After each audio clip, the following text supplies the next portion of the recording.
नमस्कार दोस्तों, मेरा नाम है विकास। मैं एक गवर्नमेंट एम्प्लॉय हूँ। बिना लाइक सब्सक्राइब पे टाइम वेस्ट किए हुए मैं आपको सीधा आप जो करंट में चल रहा है वर्ल्ड वॉर 3 जैसी जो सिचुएशन आ रही है, आप भी न्यूज में देख रहे होंगे, उसी पे बात करते हैं कि ये माजरा है क्या। ईस्ट में भी करंट में मिसाइलें लॉन्च हो रही है, एक दूसरे पर सायरेंस बज रहे हैं, और आज जो है वो दुनिया के 3 सबसे बड़े या फिर डेंजरस बोल लीजिए आप एनिमीज जो है डायरेक्ट कन्फ्रंटेशन में आ चुके हैं। यूएस, ईरान, इजराइल, है ना। आप इजराइल और यूएस को तो एक साथ मानिए, जो कि आप देख भी रहे होंगे, और ईरान जो है वो अदर साइड है। लेकिन इन सब के पीछे है कौन? इन सब के पीछे जो स्क्रीन पर है, डोनाल्ड ट्रम्प यूएस के प्रेसिडेंट हैं, और पहले इनडायरेक्टली थे, अब डायरेक्टली इस वॉर के में शामिल हो चुके हैं। दुनिया जो है इस कारण से ग्लोबल कॉन्फ्लिक्ट की तरफ बढ़ सकती है इन्हीं के रीजन से। लेकिन क्या ईरान और इजराइल जो है वो पहले से ही दुश्मन थे? बात किया था। तो ईरान और इजराइल जो है वो एनिमीज कैसे बने वो आप समझिए। आज और ईरान और इजराइल जो है वो रिलेशन एक्सट्रीमली हॉस्टाइल है, लेकिन पहले ऐसे नहीं थे।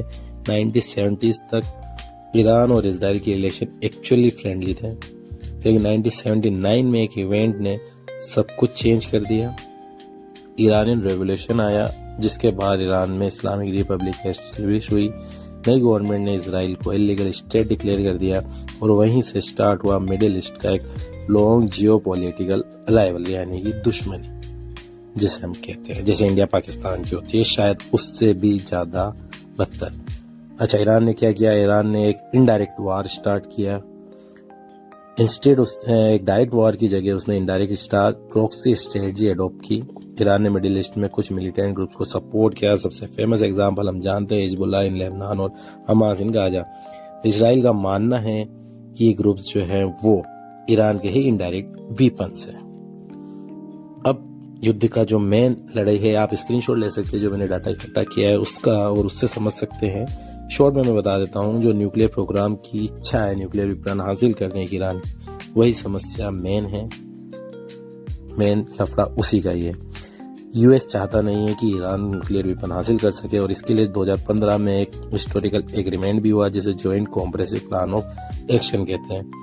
इस डील के अंडर ईरान को यूरेनियम एनरिचमेंट लिमिट करना था और इंटरनेशनल इंस्पेक्टर्स को मॉनिटरिंग अलाउ करनी थी। बदले में ईरान पर लगे सैंक्शन जो है वो अमेरिका को हटाने थे। लेकिन डोनाल्ड ट्रम्प भाई साहब फिर से आए और इन्होंने फिर से अपना गेम खेला, और 2018 में इन्होंने जो है उस डील से विड्रॉ कर लिया, जिसके बाद से परमानेंटली न्यूक्लियर वेपन से जो है ऐसा मानना था डोनाल्ड ट्रम्प का कि ईरान को हम रोक नहीं पाएंगे, और उसके बाद से ईरान ने डील से विड्रॉ होने के बाद यूरेनियम एनरिचमेंट इंक्रीज कर दिया, और मिडिल ईस्ट जो है वो फिर से अनस्टेबल हो गया। सबसे इम्पोर्टेंट चीज जो वरी करने की है वो ये है कि मिडिल ईस्ट की ज्योग्राफी ऐसी है, अगर वार एक्सकलेट होता है तो क्या होता है? दुनिया का जो ऑयल ट्रेड है बड़ा हिस्सा एक नैरो सी रूट से गुजरता है, स्ट्रेट ऑफ हॉर्मुज़।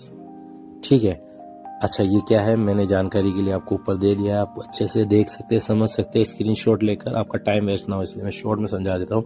ये रूट पर्शियन गल्फ को ग्लोबल मार्केट से कनेक्ट करता है। अगर ईरान इस रूट को ब्लॉक कर देता है तो global oil supply suddenly disturb हो सकती है। रिजल्ट क्या होगा? फ्यूल प्राइसेस स्काईरॉकेट बनेंगे, इन्फ्लेशन इंक्रीज होगी, ग्लोबल मार्केट क्रैश होगा। यानी ये कॉन्फ्लिक्ट जो है सिर्फ रीजनल नहीं है, ग्लोबल है। ग्लोबल इकोनॉमिक क्राइसिस जो है वो बन सकता है। ठीक है। अब रीजनल एस्केलेशन क्या चीज है? इस वार का एक डेंजरस एंगल ये है रीजनल एस्केलेशन। ईरान के अलाइज जो है वो मिडिल ईस्ट के मल्टीपल रीजन में एक्टिव हैं। अगर ये ग्रुप्स लार्ज स्केल कॉन्फ्लिक्ट करते हैं तो इसराइल को मल्टीपल फ्रंट्स पे लड़ना होगा, और अमेरिका अगर ओपनली इन्वॉल्व, जो कि अब हो ही चुका है डेज बाय डे, तो इस सिचुएशन डेंजरस हो चुकी है, हो जाएगी नहीं, हो चुकी है।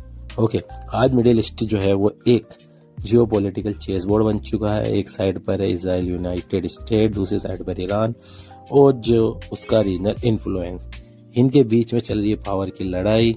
हिस्ट्री इसका बहुत अच्छे से हिस्ट्री इस चीज को बता पाएगी कि बड़े वॉर जो है वो छोटी राइवलरी से स्टार्ट होते हैं,